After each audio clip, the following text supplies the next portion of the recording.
दर्पण news. Hupari नगर परिषदेच्या कंत्राटी सफाई कामगार व वाहन चालकांच्या प्रश्नावरून पुन्हा एकदा आंदोलनाची ठिणगी पेटली आहे. यापूर्वीच्या उपोषणावेळी मुख्याधिकाऱ्यांनी कामगारांना कामावर घेण्याबाबत लेखी आश्वासन दिलं होतं, मात्र अद्याप त्या आश्वासनाची अंमलबजावणी झालेली नसल्याचा आरोप कामगारांनी केला आहे. त्यामुळे लेखी आश्वासनाचे काय झाले असा सवाल कामगारांनी उपस्थित केला आहे.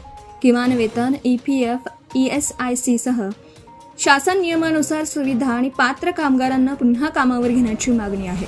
वारंवार निवेदनं, आंदोलनं आणि उपोषण करूनही प्रश्न सुटत नसल्याने कामगारांमध्ये नाराजी आहे. आम्ही भीक मागून खात नाही, काम करून खातो.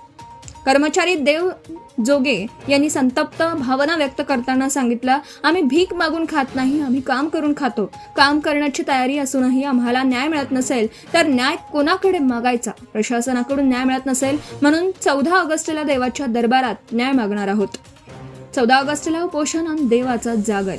14 ऑगस्ट रोजी नगर परिषदेसमोर कामगार उपोषणाला बसणार असून सायंकाळी देवाचा जागर करून हुपरीतील सर्व देवांना न्यायासाठी साकडं घालण्यात येणार आहे.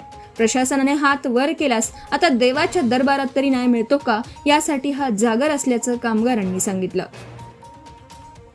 या जागराचे आणखी एक विशेष आकर्षण म्हणजे कोल्हापूर, इचलकरंजी आणि हुपरी परिसरातील देव जोगे या आंदोलनाला आणि कामगारांना पाठिंबा देण्यासाठी जागरात सहभागी होणार असल्याचं सांगण्यात आलं आहे. त्यामुळे या अनोख्या आंदोलनाची परिसरात जोरदार चर्चा सुरू झाली असून 14 ऑगस्टच्या जागराकडे हुपरीकरांचं लक्ष लागलं आहे. यापूर्वीच्या उपोषणावेळी सत्ताधारी लोकप्रतिनिधींनी कामगारांची विचारपूस केली नसल्याची खंतही कामगारांनी व्यक्त केली. हा संघर्ष केवळ कामगारांच्या रोजगाराचा प्रश्न नसून कष्टकरी कामगारांचा हक्क, स्थानिक रोजगार आणि प्रशासनाच्या लेखी आश्वासनाची विश्वासार्हता यांच्याशी संबंधित असल्याचं कामगारांचं म्हणणं आहे. त्यामुळे नागरिकांनीही आंदोलनात नैतिक पाठिंबा देण्याचं आवाहन करण्यात आलं.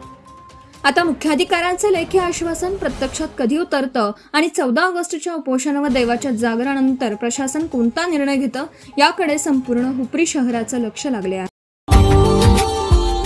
Subscribe now and press the bell icon. Never miss an update.